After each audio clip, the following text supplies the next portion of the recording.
Oremos. Amado Dios Padre, que por medio de nuestro Señor Jesucristo el día de Pentecostés derramaste con infinito amor la gracia de tu Santo Espíritu, que es fuente brotante de vida eterna. Hoy, al leer tu palabra, te pedimos humildemente, ven Espíritu Santo, guíanos y concédenos espíritu de discernimiento, sabiduría y revelación, para que podamos conocerte y vivir conforme a tu perfecta y amorosa voluntad. Amén.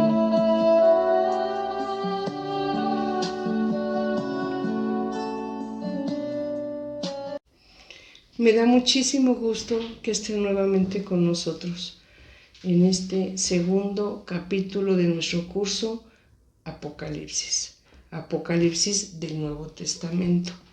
¿Por qué? Recordemos que en el primer capítulo, a manera de introducción, explicamos lo que era el género apocalíptico. Una cosa es el género apocalíptico y bueno, otra cosa, pero al mismo tiempo similar, es el Apocalipsis del Nuevo Testamento, ¿sí? Entonces, cuando empezamos a explicar lo que era el género apocalíptico, su origen, su historia, su significado, si ustedes recuerdan, referimos que el género apocalíptico tiene como característica que habla de hechos pasados, acontecimientos, sucesos pasados, como si todavía no hubieran pasado. ¿Recuerdan ustedes el ejemplo que puse en el capítulo primero? Bueno, recuerden eso, ténganlo bien presente, es bien importante para que podamos comprender el género apocalíptico, que en el Antiguo Testamento podemos encontrar este género apocalíptico. Y el libro por excelencia que tiene este género, pues es el libro de Daniel, ¿sí? El libro de Daniel del Antiguo Testamento de género apocalíptico nos ilustra muy bien para poder entender y empezar a manejar este género literario, y de esta manera ya la próxima clase nosotros podremos entrar ya de lleno al estudio del libro de el Apocalipsis en el Nuevo Testamento. Así entonces, a manera de requiescat, me gustaría que viéramos pantalla para que recordáramos un poquito lo que vimos de historia de la salvación, que es muy importante conocer la historia de la salvación para poder comprender, ¿verdad?, el Apocalipsis. Entonces, a manera de repaso, vamos a ver pantalla para que recuerden ustedes que en el primer capítulo vimos esta lámina que me permití proyectar, en donde señalaba yo el año, lo que ocurría en la historia en ese periodo, cómo estaba el pueblo de Dios y quién era el personaje importante en ese momento. Y así podemos ver que estoy marcando aquí el año 586 y hasta el año 538, cuando el pueblo de Dios infiel a Yahvé sufre el castigo de Dios, obviamente, como pues a través de la conquista de Babilonia, del rey Nabucodonosor, que los invade, destruye el templo de Jerusalén y se lleva al pueblo de Dios 70 años desterrados a Babilonia, 70 años exiliados, con su templo destruido. La fe, bueno, triste, dolida, pero el pueblo de Dios nunca perdió la fe por completo. Al contrario, estos 70 años de destierro le sirvieron para reflexionar, para convertirse, para lograr una conversión nueva a Yahvé, en el que ellos, en su fe, en su esperanza, sabían que iban a lograr tener su restauración. ¿Cuál es el personaje aquí importante? Obviamente Nabucodonosor, el rey de Babilonia. Avanzando en el tiempo, tenemos después ya en el año 538 y hasta el año 333 a.C., que inició el dominio persa con Ciro el Grande. Este hombre, Ciro el Grande, hace caer a los babilonios y funda el imperio persa. Pero además, Ciro el Grande, que funda el imperio persa, permite que el pueblo de Dios, que había estado desterrado, exiliado, permite que regresen a su tierra, a Jerusalén, y así poder iniciar la reconstrucción del segundo templo de Jerusalén, o más correctamente dicho, la construcción del templo de Jerusalén. ¿Por qué? Porque el primer gran templo, aquel que había construido Salomón, pues había sido destruido, quemado y saqueado por Nabucodonosor, el caldeo o babilonio, cuando los invade. Entonces aquí, en esta época de Ciro el Grande, que les permite regresar, pueden construir el segundo templo de Jerusalén, que a manera de nota entre paréntesis debo decir que este segundo templo de Jerusalén es el que visitó y conoció nuestro Señor Jesucristo muchos años después. Pero bueno, regresando a la época de historia en la que estamos estudiando, año 538 antes de Cristo, obviamente el pueblo de Dios restaurado puede regresar a su tierra, pues está crecido en fe, está contento con la esperanza, pero obviamente sigue bajo el imperio, el dominio, la conquista de Ciro el Grande, el persa. Entonces, pues tampoco podemos decir que fue una época plena o feliz para el pueblo de Dios. ¿Qué sucede en el año 333 al 323? Solamente y escasamente 10 años, llega el dominio griego con Alejandro el Magno, o Alejandro Magno, el gran conquistador de Macedonia. Él era del norte de Grecia. ¿Dónde estaba el pueblo de Dios? En su tierra, ya estaba en Jerusalén. Este hombre, Alejandro Magno, que fue un gran conquistador, fue poco tiempo emperador.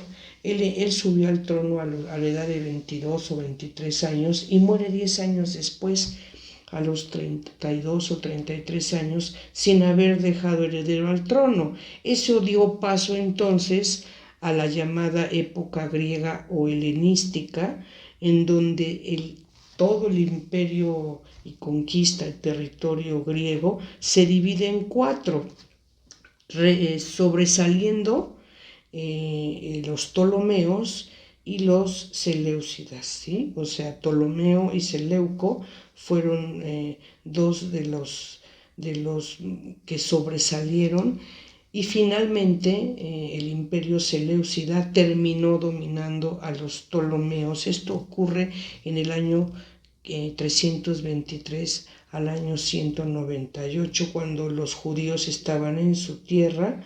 Y bueno, se les había permitido durante la época ptolomea, se les había permitido al pueblo de Dios que rindieran culto a Yahvé en sus templos de manera discreta, pero siempre bajo el dominio, la conquista y el yugo de los conquistadores.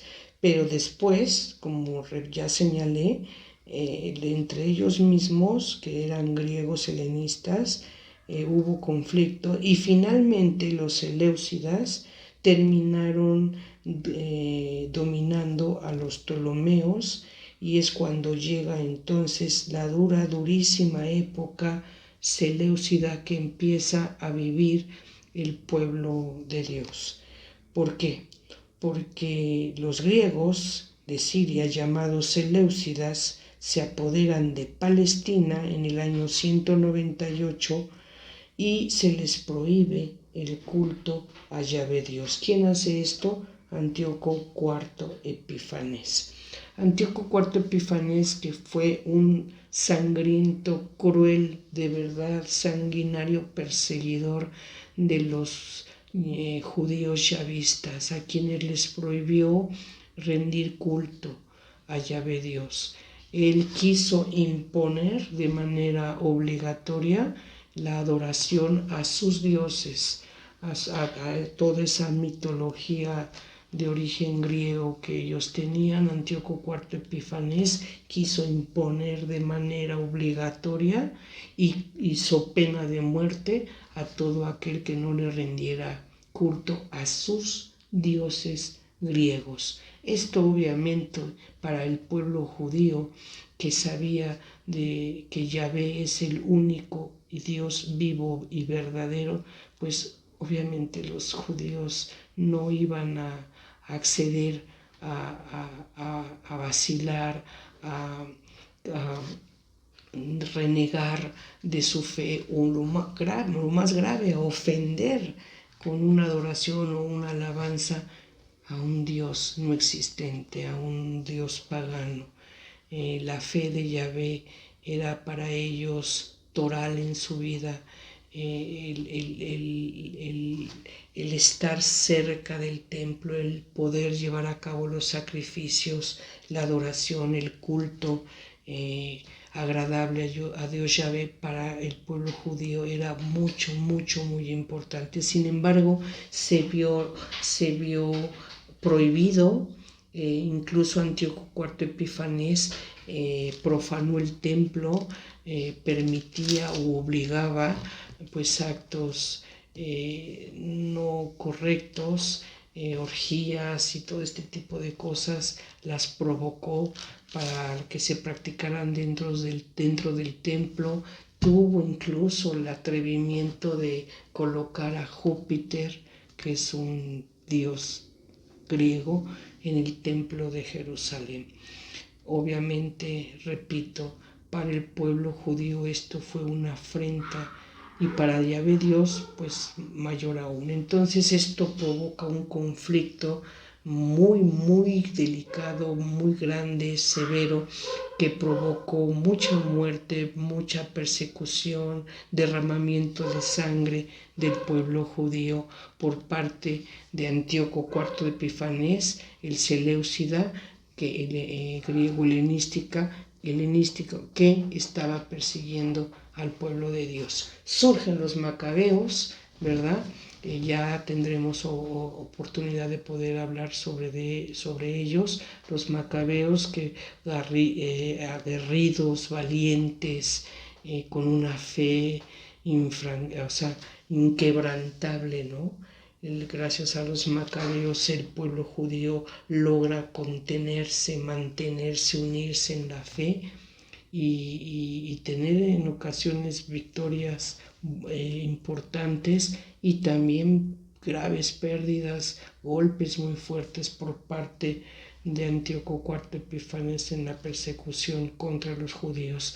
Pero bueno, finalmente todo esto ocurre hacia el año 165 antes de Cristo, cuando se da toda esta persecución de parte de Antíoco IV Epifanes. Ocurre en el año 165 a.C. ¿Y por qué estoy siendo muy puntual en esto? Porque es en esta época cuando está ocurriendo esta gran persecución, año 165 a.C., con Antíoco IV Epifanes, cuando surge el autor del libro de Daniel, que nosotros sabemos era un autor anónimo, no conocemos su nombre. Y este autor, cuando escribe el libro al que le pone por nombre Daniel, narra o crea un personaje al que le llama Daniel, que no sabemos si existió Daniel o si es un personaje ficticio de su imaginación. El autor del libro de Daniel escribe de esta manera también como una forma de protegerse. Debemos entender que estaban en plena persecución los judíos, que tuvieran y mantuvieran su fe, la adoración, la alabanza, el culto a Yahvé Dios. Estaba prohibido. Entonces, el autor del libro de Daniel, cuando escribe, no dice su nombre. Podía ser riesgoso para su vida.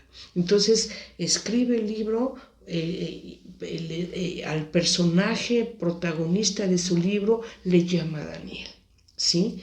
Y aquí lo importante, el género apocalíptico tiene como característica, ya lo dije, que relata, refiere hechos, acontecimientos, sucesos ya pasados, que son del pasado, pero narrándolos como si todavía no hubieran ocurrido, ¿sí? Y que al final lleva todo esto a un triunfo. Al final llega a una victoria. Ese es el corazón y las tres partes importantes de un género apocalíptico. Todo género apocalíptico consta, vamos a llamarle, de tres partes, ¿sí? La época de sufrimiento, en este caso del pueblo de Dios, cuando el pueblo de Dios sufre. Después viene una segunda etapa o segundo momento en donde reciben castigo aquellos que infringieron sufrimiento e injusticia al pueblo de Dios, son castigados. Y por tercera etapa o momento tercero, el gran triunfo, la victoria. Eso es un género apocalíptico. Y lo encontramos aquí en el libro de Daniel. Como también en su momento lo vamos a ver en el libro de Apocalipsis del Nuevo Testamento. Estos tres momentos los vamos a ver, ¿sí?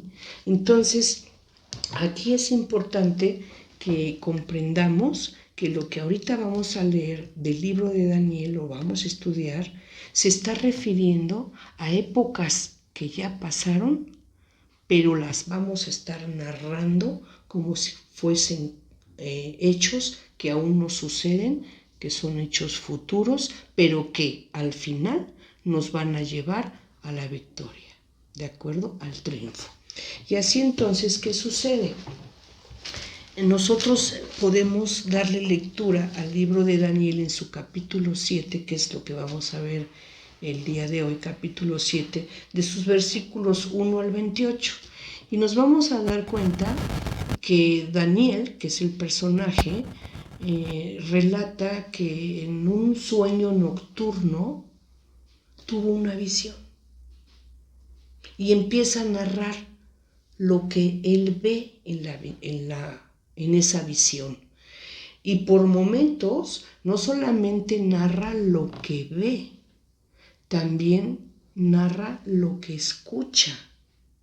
Entonces, en esa visión apocalíptica, ve y en ocasiones oye. Y en ocasiones ve y oye. Eso es bien importante, ¿sí? En el género apocalíptico, lo que predomina son las visiones. Las visiones acompañadas de lo que se puede en ocasiones también escuchar. ¿De acuerdo? Todo esto tenemos que tenerlo bien presente, ¿sí? La visión en el género apocalíptico es importante, está presente, es la parte toral del género apocalíptico. Así entonces, Daniel en una visión nocturna empieza a ver visiones y nos dice que él en su sueño nocturno, en su visión, él ve que del mar sale una fiera parecida a un león con alas y que después esas alas le son quitadas y que se puede levantar en dos patas como hombre. Bueno, después dice que sigue viendo y ve también salir del mar, ¿verdad? Una segunda bestia, un oso que tenía 3 costillas en las fauces. 3 costillas en las fauces y que le decían: levántate y devora mucha carne. Pero refiere que es un oso. Después, dice Daniel, yo seguí en mi visión nocturna y pude ver una tercera bestia, parecida a un leopardo, con 4 cabezas y alas de águila, ¿verdad? Y que era también muy poderoso. Y por último, refiere que ve a una gran bestia, ¿verdad? Terrible, feroz, tremenda, sanguinaria, destructora. Pero curiosamente aquí no dice a qué animal se asemeja. No refiere similitud con ningún animal. Pero sí es muy puntual diciendo que es tremenda, que es sanguinaria, que es destructora. Y nótese que después Daniel queda muy perturbado, no entiende esta visión y dice él, lo vamos a poder leer cuando hagamos lectura de la cita bíblica, dice Daniel, yo pedí que me explicara uno de los presentes, que me explicara la visión. Y me explicaron esta visión y me dijeron, la primera bestia, esto es el león, son los babilonios, ¿sí? Es el imperio babilónico que en un momento dado dominó. ¿Fue terrible? Sí. ¿Fue poderoso? Sí. ¿Destruyó? Sí. Después dice, la segunda bestia, el oso, es el imperio persa. Perdón, el imperio medo. Segunda bestia, el oso, es el imperio medo. ¿Fue destructor? Sí. ¿Fue poderoso? Sí. ¿Dominó? Sí. ¿Causó daño al pueblo de Dios? Sí. Claro que sí. Y después viene la tercera bestia, el leopardo de 4 cabezas con alas de águila. Igualmente destructor, perverso, sanguinario, que provoca dolor al pueblo de Dios, claro que sí. Pero la última bestia, a la que no la asemeja con ningún otro animal y la refiere como destructora, sanguinaria, tremenda, se nota mucho como aunque no le da semejanza con ningún animal conocido, ¿verdad? Sí es muy puntual en decir que esta cuarta bestia es terrible, ¿sí? ¿Provocó dolor? Sí. ¿Dominó? Sí. ¿Fue sangrienta? ¿Causó matanza? Igual. Pero, ¿por qué resalta o hace sobresalir mucho a esta última bestia? Pues curiosamente porque el autor de Daniel está viviendo esa época. Entonces, el autor de Daniel conoce cuál ha sido la historia del pueblo de Dios. Sabe que desde siglos atrás el pueblo de Dios ha venido sufriendo, ¿sí? Esclavitud, dominación, conquista, imperios que se imponen. Lo sabe. Pero finalmente este autor conoce la historia que ha sido dolorosa de sufrimiento, pero él, en el año 165 a.C., él está viviendo ese sufrimiento, está enfrentando la persecución de Antíoco IV Epifanes. Entonces, esta cuarta bestia que en la visión de Daniel narra es precisamente el imperio de Antíoco IV Epifanes, la gran bestia horrible, tremenda, ¿verdad? Que no se parecía a ninguna de las anteriores, es con la que se está representando al Antíoco IV Epifanes, año 165 a.C., imperio seleucida. Y entonces, con lo anterior, veamos pantalla para que recordemos un poquito, ¿verdad?, lo que vimos el capítulo pasado y cerremos en resumen de lo que hemos comentado en este segundo capítulo. Veamos pantalla, por favor. El libro de Daniel en el Antiguo Testamento encontramos que su autor es anónimo y habla de un personaje posiblemente ficticio de la corte babilónica al que llama Daniel. El libro fue escrito en el año 165 a.C. durante el reinado seleucida de Antíoco IV Epifanes, quien fue un cruel perseguidor de los judíos que mantenían su fe en Yahvé. El libro de Daniel 7, versículo 1 a 28, tiene un personaje llamado Daniel que en visiones perturbadoras escucha, pero no entiende, y preocupado pide que le expliquen el significado de las visiones de lo que escuchó. En Daniel 7, 1 a 28, con imágenes simbólicas y números significativos, se relatan tiempos pasados de opresión y dolor del pueblo de Dios, como si aún no hubieran ocurrido.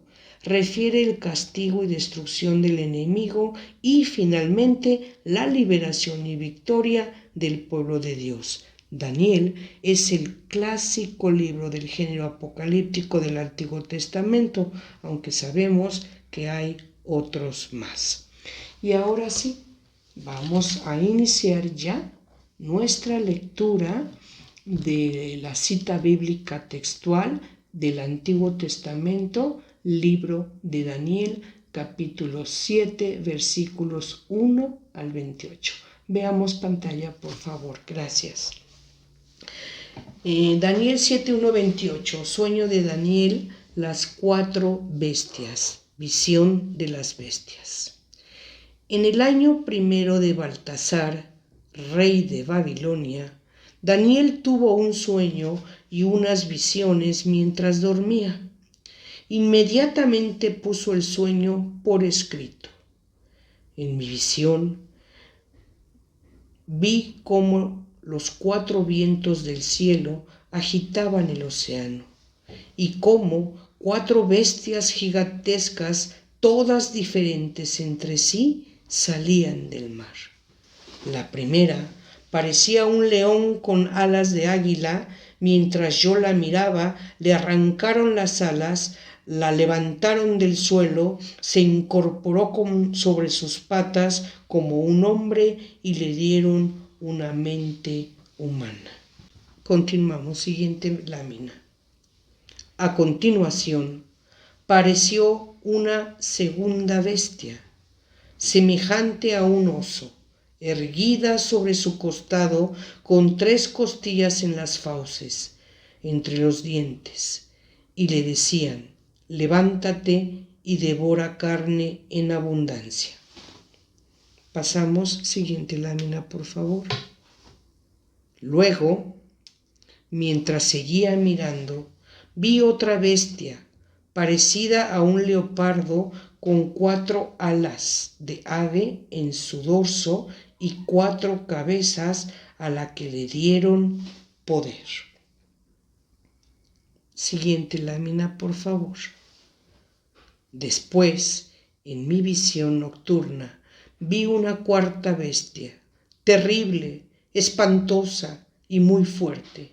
Tenía enormes dientes de hierro, comía, trituraba, pisoteaba las obras con sus patas. Era diferente a las bestias anteriores y tenía 10 cuernos. Siguiente lámina, por favor. Estamos en el versículo 8 del capítulo 7 de Daniel. Estaba yo observando los cuernos cuando entre ellos despuntó otro cuerno, pequeño, y tuvieron que arrancarle 3 de los cuernos anteriores para hacerle sitio. Este cuerno tenía ojos humanos y una boca que decía barbaridades. Siguiente lámina.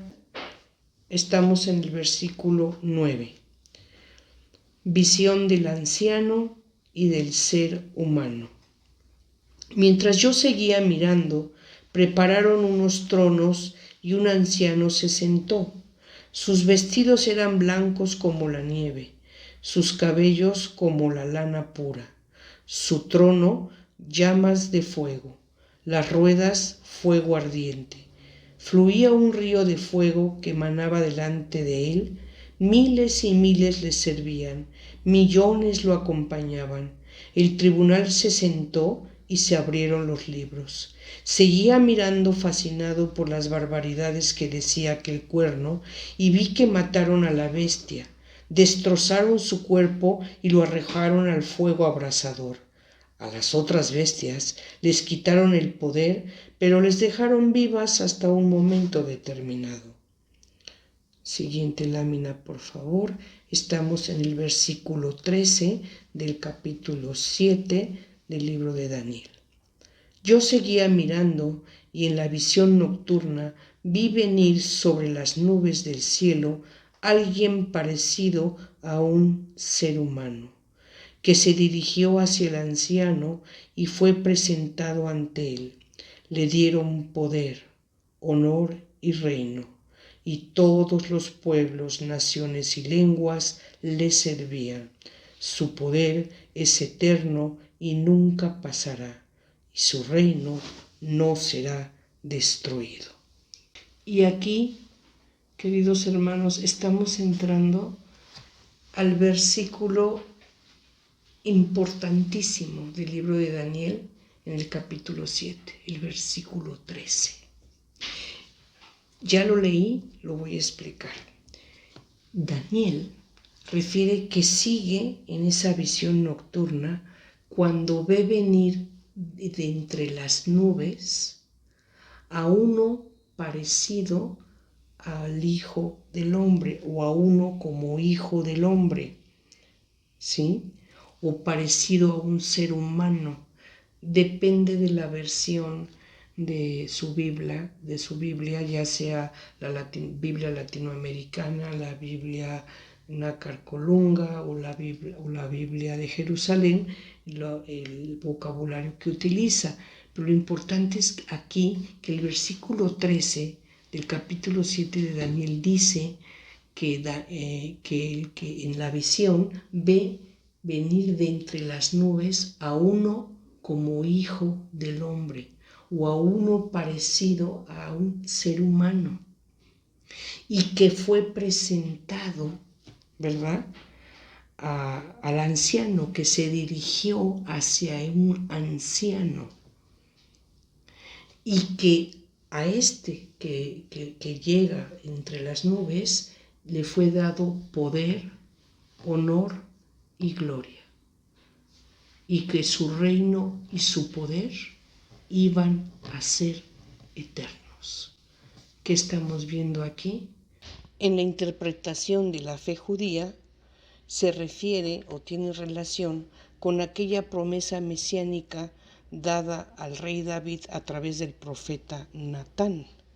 Natán le comunica a David esa grandiosa promesa mesiánica que la podemos encontrar en el segundo de Samuel capítulo 7 versículo 16, que nos dice: tu casa y tu reino permanecerán para siempre ante mí. Tu trono estará firme eternamente. ¿Qué quiere decir esto? Bueno, lo que se puede comprender a la simple lectura. Aquí Dios, a través del profeta Natán, le dice al rey David que va a haber un rey que va a ser eterno, que va a establecer su poder, su gobierno, su reinado eternamente. De ahí es que el pueblo judío, la fe judía, espera desde entonces, ellos mismos lo referían, el llamado Mesías. ¿Qué es un Mesías?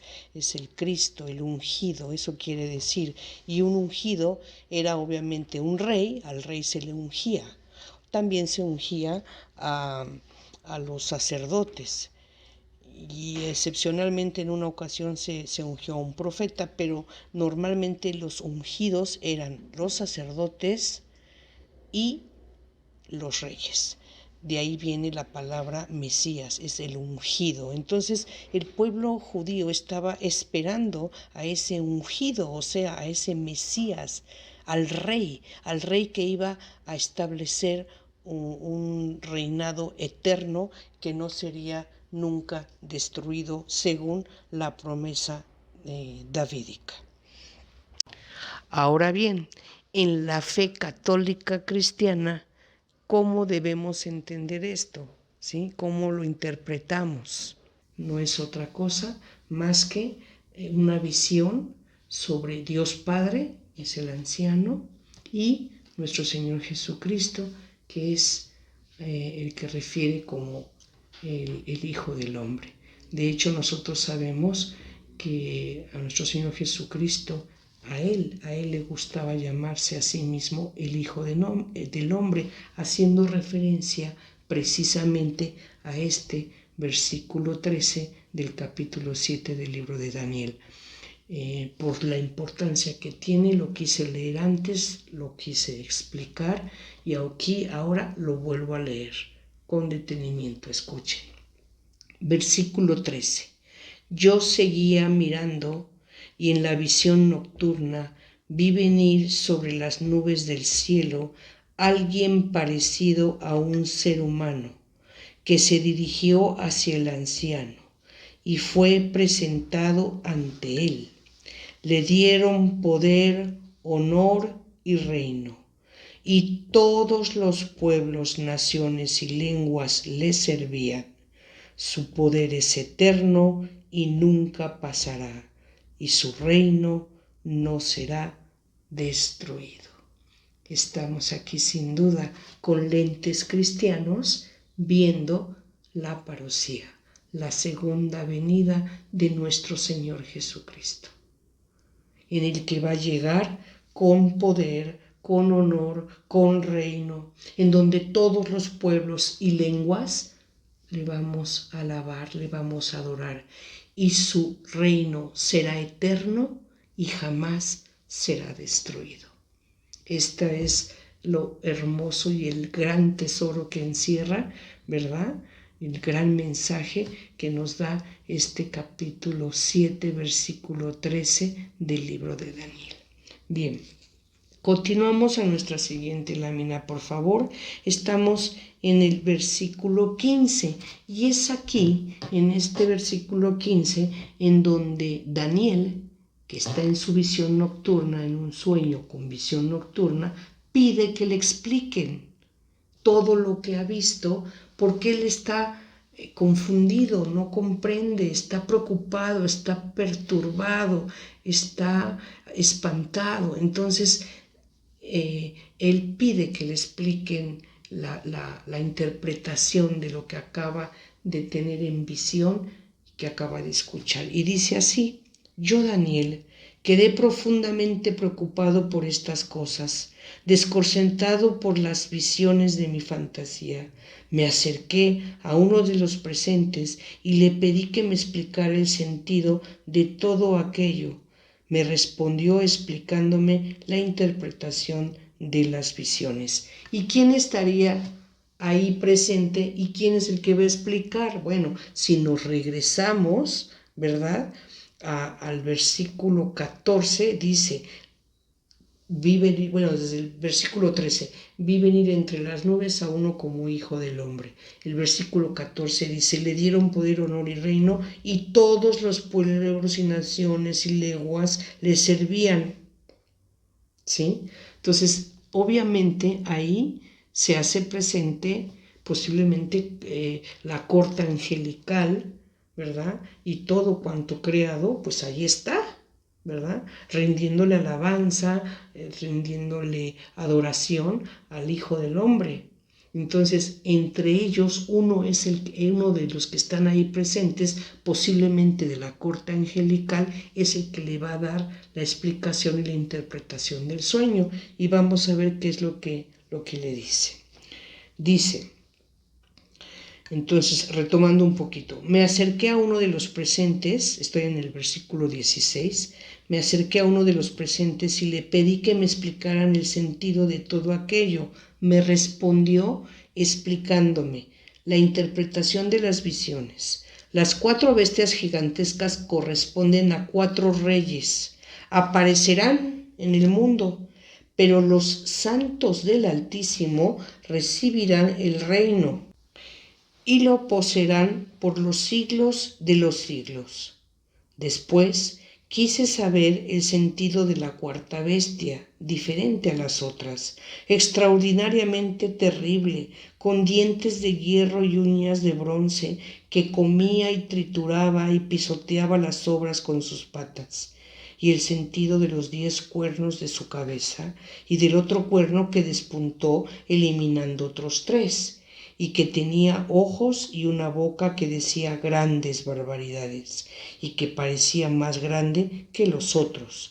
Yo veía cómo este cuerno declaraba la guerra a los santos y los vencía. Versículo 22, siguiente lámina, por favor. Hasta que vino el anciano para hacer justicia a los santos del Altísimo, y llegó el momento en el que los santos recibieron el reino. Entonces me dijo, la 4ª bestia corresponde a un 4.º reino que aparecerá en la tierra, diferente a todos los otros, devorará toda la tierra, la pisoteará, la pulverizará. Los 10 cuernos corresponden a 10 reyes que surgirán en ese reino. Después de ellos vendrá otro, distinto de los precedentes, que derrocará a 3 reyes, blasfemará contra el Altísimo y perseguirá a los santos del Altísimo. Tratará de cambiar las fiestas y la ley, y los santos le quedarán sometidos durante 3 años y medio. Pero cuando el tribunal haga justicia, le quitarán el poder y será destruido y aniquilado totalmente. Y la soberanía, el poder y la grandeza de todos los reinos del mundo serán entregados al pueblo de los santos del Altísimo. Su reino es un reino eterno, y todos los poderes le servirán y obedecerán. Y aquí concluye el relato. Yo, Daniel, quedé muy preocupado, se me cambió el semblante y guardé todo en mi interior. Y aquí termina entonces el capítulo 7 del libro de Daniel, de su versículo 1 al 1. Si nosotros observamos los últimos versículos a los que les di lectura, que es del 22 en adelante, pues está refiriendo precisamente la situación actual en la que estaba viviendo en el año 165 el pueblo de Dios en Jerusalén, con la prohibición del culto a Yahvé, la persecución hizo pena de muerte para aquel que no le rindiera culto a los dioses griegos, conforme lo estaba obligando Antíoco IV Epifanes. Aquí lo encontramos, ¿verdad?, relatado como si fuera algo futuro. Lo encontramos aquí en los versículos 22 y siguientes del capítulo 7 del libro de Daniel. Pero no podemos dejar pasar por alto o dejar de hacer notar algo muy importante y también muy propio del género apocalíptico. Como ya señalé, está hablando de tiempos pasados como si fueran futuros. Pero vamos a poder observar que llega un momento en el que ya no es tanto tiempos pasados, sino que ya está en realidad hablando o refiriendo visiones de acontecimientos que aún no ocurren. Esto quiere decir, habla de cosas pasadas como si aún no sucedieran, y de ahí efectivamente, realmente, en esa visión, está dando un salto al futuro. Empieza a hablar ya realmente de cosas que aún no han sucedido, como es el caso del versículo 13 y 14, 26, 27 y 28, del libro de Daniel que estamos viendo en pantalla. ¿Por qué? Porque estos versículos se refieren, el versículo 13 y 14 se refiere a la visión del anciano y del ser humano, el hijo de hombre que ve en la visión, que baja del cielo con honor, con reino, con poder y que establece, ¿verdad?, su reinado, su imperio eternamente y que no será destruido.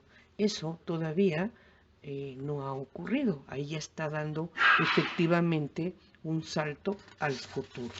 Y en el versículo 26, 27 y 28, estamos viendo en pantalla, refiere, pero cuando el tribunal haga justicia, le quitarán el poder y será destruido y aniquilado totalmente. Y la soberanía, el poder y la grandeza de todos los reinos del mundo serán entregados al pueblo de los santos del Altísimo. Su reino es un reino eterno y todos los poderes le servirán y obedecerán. Aquí está hablando, obviamente, repito, del futuro, ¿sí? Para la fe judía, la llegada del Mesías, según la fe judía, pero con lentes cristianos católicos que estamos esperando nosotros a futuro, la segunda venida de nuestro Señor Jesucristo, con todo el poder, con todo el reino, con honor, con alabanza, ¿verdad?, a establecer su reinado eterno y jamás destruido. Para concluir, me gustaría que pudiéramos ver la última lámina en la que me gustaría que tuvieran muy presente para nuestro siguiente capítulo, que es cuando ya vamos a entrar de lleno al estudio de el Apocalipsis del Nuevo Testamento. Me gustaría viéramos pantalla, por favor. Tengamos en cuenta siempre entonces que el género literario apocalíptico se compone de 3 etapas o partes. Primera, en el Antiguo Testamento hay una etapa de opresión y de dolor del pueblo de Dios, ¿sí?, en el Antiguo Testamento. Vamos a poder ver cómo en el Nuevo Testamento hay una etapa de persecución y dolor, pero a la iglesia cristiana. Lo vamos a ver en la próxima clase. En la segunda etapa nos vamos a dar cuenta que todo género literario, por ejemplo, en el Antiguo Testamento y en el Nuevo Testamento, en ambos, hay una etapa de castigo y de destrucción del enemigo. En el Nuevo Testamento, ese enemigo es Satanás. En el Antiguo Testamento no hace referencia, no se menciona que sea el maligno. Claro que todo este tiempo ha estado atrás de todo esto, pero bueno, en el Apocalipsis del Nuevo Testamento nos vamos a dar cuenta cómo el enemigo está claramente identificado, es Satanás. Bien, después, la tercera etapa de todo género apocalíptico, vamos a poder ver cómo en el Antiguo Testamento hay una etapa de liberación y de victoria del pueblo de Dios, el pueblo de Dios, mientras que en el Nuevo Testamento la etapa de liberación y victoria definitiva es de la Iglesia de Cristo. Conclusión, todo género apocalíptico tiene 3 etapas: el de opresión, el de persecución, segunda etapa, el de castigo, tercera etapa, el de liberación y victoria. ¿De acuerdo? Triunfo. Esas son las 3 etapas que tiene todo género apocalíptico, que ya lo vimos aquí. Nosotros vemos cómo en el libro de Daniel al final se refiere, ¿verdad?, que al Hijo del Hombre se le da honor, poder, reino, y que su reino será eterno y jamás será destruido. Esa es una victoria. Esa es la gran victoria del Hijo del Hombre junto con todos sus santos, ¿verdad?, según el libro de Daniel. En nuestro próximo capítulo 3 entramos ya de lleno al estudio del Apocalipsis del Nuevo Testamento. Gracias, espero contar con el honor de su presencia y como siempre, Dios les bendice, que la paz de Dios sea con todos nosotros. Muchas gracias. Esa noche, en mi visión, yo, Daniel, vi una tempestad que agitaba la superficie de un mar grande, con vientos fuertes soplando de todas direcciones. Del agua surgieron 4 bestias enormes, cada una diferente de la otra. La primera bestia era como un león con alas de águila. Mientras yo observaba, le fueron arrancadas las alas y quedó de pie en el suelo sobre sus 2 patas traseras, como un ser humano, y se le dio una mente humana. Luego vi a una segunda bestia que se parecía a un oso. Se levantó sobre uno de sus costados y llevaba 3 costillas entre los dientes. Y oí una voz que le decía: levántate, devora la carne de mucha gente. Después apareció la tercera de esas extrañas bestias y se parecía a un leopardo. Tenía 4 alas de ave sobre la espalda y 4 cabezas. A esta bestia se le dio gran autoridad. Luego, en mi visión de esa noche, vi a una 4ª bestia, aterradora, espantosa y muy fuerte. Devoraba y aplastaba a sus víctimas con enormes dientes de hierro y pisoteaba los restos bajo sus pies. Era diferente a las demás bestias y tenía 10 cuernos. Mientras yo miraba los cuernos, surgió de pronto otro cuerno pequeño entre ellos. 3 de los primeros cuernos fueron arrancados de raíz para darle lugar al nuevo. Este cuerno pequeño observé mientras colocaban unos tronos en su lugar y el anciano se sentó a juzgar. Su ropa era blanca como la nieve. Su cabello se parecía a la lana más pura. Se sentó sobre un trono ardiente con ruedas en llamas y un río de fuego brotaba de su presencia. Millones de ángeles le atendían. Muchos millones se pusieron de pie para servirle. Entonces comenzó la sesión del tribunal y se abrieron los libros. Yo seguí mirando porque podía oír las palabras arrogantes del cuerno pequeño. Seguí mirando hasta que mataron a la 4ª bestia y su cuerpo fue destruido por el fuego.